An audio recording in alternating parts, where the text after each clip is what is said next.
Drugs मामले में पंजाब के कांग्रेस एमएलए गिरफ्तार किए गए हैं। एमएलए सुखपाल खैरा को गिरफ्तार कर लिया गया है। 2015 की ड्रग्स स्मगलिंग केस में ये गिरफ्तारी हुई है। ये बड़ी खबर आपको बता रहे हैं। पंजाब सरकार ड्रग्स स्मगलिंग केस में अहम सबूत मिले हैं। ये आप दलील दी गई है गिरफ्तारी के पीछे। पंजाब सरकार के जरिए आम आदमी पार्टी बदले की कार्रवाई कर रही है। उधर कांग्रेस एमएलए सुखपाल खैरा ने, जिन्हें गिरफ्तार किया गया है, ये इल्जाम लगाए हैं। सबूतों की बुनियाद पर पुलिस ने ये कार्रवाई की है। सेशन जज के हुक्म पर एसआईटी की तश्कील की गई थी। पंजाब पुलिस डीआईजी स्वप्न शर्मा के क़यादत में इसको तश्कील दिया गया और एसआईटी जांच में ड्रग्स तस्करी में शामिल होने के सबूत मिले हैं। ड्रग्स तस्कर गुरदेव सिंह को 10 साल की सजा हुई है। सुखपाल खैरा का बेहद करीबी है गुरदेव। ये तमाम एसआईटी की जांच में पाया गया है। उधर दूसरी तरफ सुखपाल खैरा ये बयान कर रहे हैं कि उन्हें साजिश के तहत फंसाया जा रहा है और पंजाब के जो सीएम है भगवंत मान, उनके खिलाफ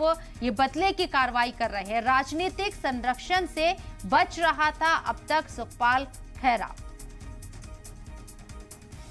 लेकिन अब पुलिस के हत्थे चढ़ गया है। ड्रग्स तस्करी 2015 से जुड़ा हुआ ये मामला, जिसमें एसआईटी तश्कील की गई और एसआईटी के पास पुख्ता सबूत हैं। इसके बाद ये गिरफ्तारी की गई है, ऐसा कहना है पंजाब सरकार का। कांग्रेस पार्टी के विधायक सुखपाल सिंह खैरा को आज पंजाब पुलिस ने गिरफ्तार किया है। उनके बेटे महताब खैरा हमारे साथ है। महताब जी, किस समय पुलिस आई थी और क्या कारण है गिरफ्तारी का? सर, गिरफ्तारी का कारण सियासी बदलाखोरी है। मेरे फादर पंजाबियत और पंजाबियों के लिए सच बोलते हैं, लड़ाई लड़ते हैं।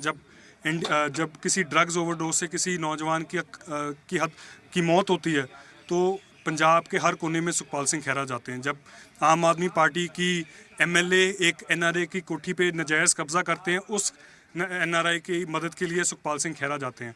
ऐसे ही जब कोई नजायज़ माइनिंग होती है या कोई भी ऐसा गैर कानूनी काम सरकार आप खुद करती है, उसको उजागर करते हैं, जगजार करते हैं सुखपाल सिंह खैरा। इसलिए उनकी गिरफ्तारी हुई है। गिरफ्तारी सुबह 6 बजे हमारे घर से हुई। तो कौन सा केस है? ये बता रहे हैं कि बदलाखोरी का केस है। इसको क्यों कहा जा रहा है बदलाखोरी का? पुलिस बोल रही है कि इसकी इन्वेस्टिगेशन हुई है, उसमें जो है ड्रग का मामला था, इसलिए गिरफ्तार किया है। ये जो केस जिसका ये जिक्र कर रहे हैं, ये एफआईआर 2015 की 35 नंबर एफआईआर सदर जलालाबाद थाने में। इस एफआईआर में मेरे फादर का नाम नहीं था। इस एफआईआर में ट्रायल चला। ट्रायल चलने के बाद जो दोषी थे, दोषियों को 20-20 साल की शायद सज़ा हो चुकी है। वो अब 20 में से 8 साल सज़ा काट चुके हैं।